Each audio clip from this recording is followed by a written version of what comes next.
Pourquoi s'arrêter en si bon chemin? Je vais dire, en lieu et place de faire tout ceci, imaginons qu'on a une fonction pageTitle à laquelle on passe un titre.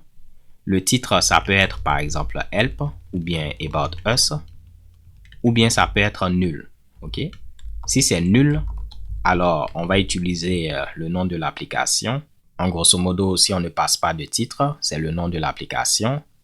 Dans le cas contraire, si on passe un titre, on va faire ce qu'on a fait tout à l'heure. Le titre suivi d'un pipe suivi du nom de l'application.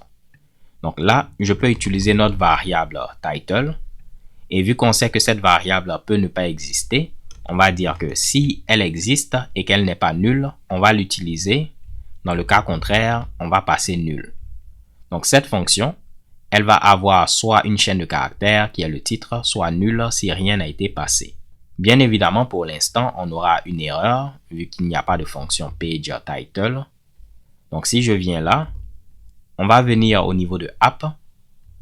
On aurait pu le mettre n'importe où, mais j'aime créer au niveau de app un fichier helpers.php qui va contenir mes fonctions helper.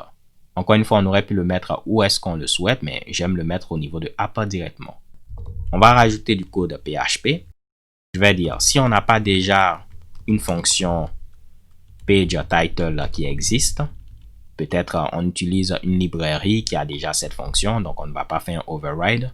Si cette fonction n'existe pas, nous on va la créer.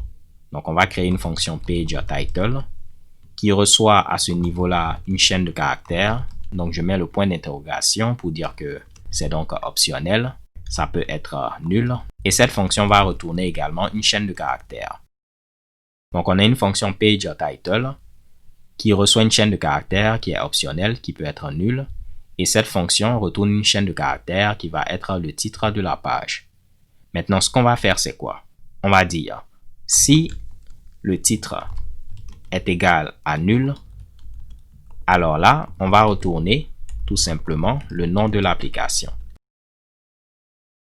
Dans le cas contraire, on va retourner le titre suivi d'un pipe suivi du nom de l'application.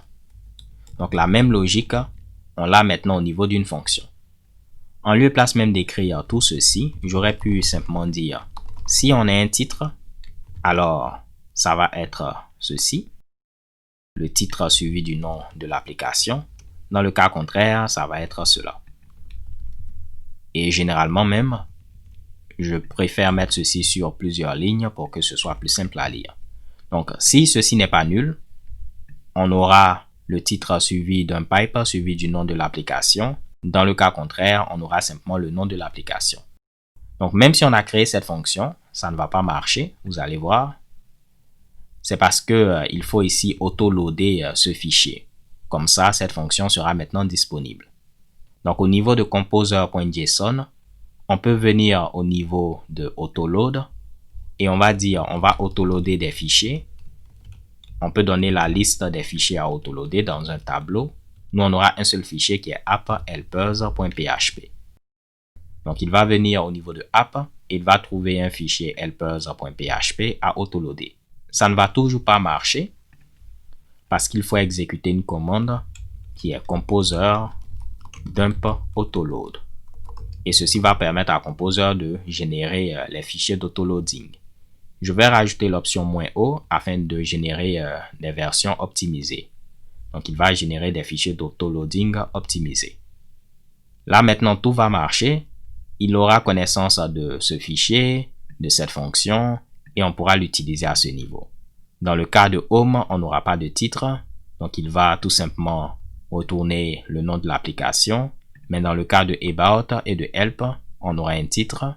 Donc, ce sera le titre, suivi ici peut-être d'un dièse, juste pour vous le montrer. Je vais mettre un dièse à ce niveau, suivi du nom de l'application. On vient là, on actualise. On a le titre suivi d'un dièse, suivi du nom de l'application. Pareil ici, sur la page d'accueil Hello City. Donc là, je vais mettre le pipe.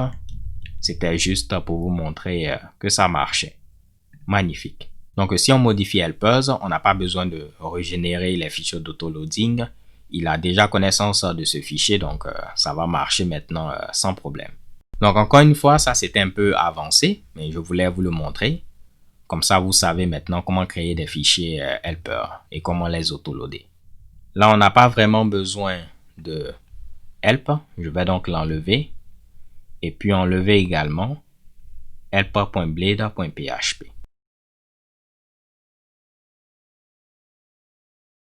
On actualise et tout est bon.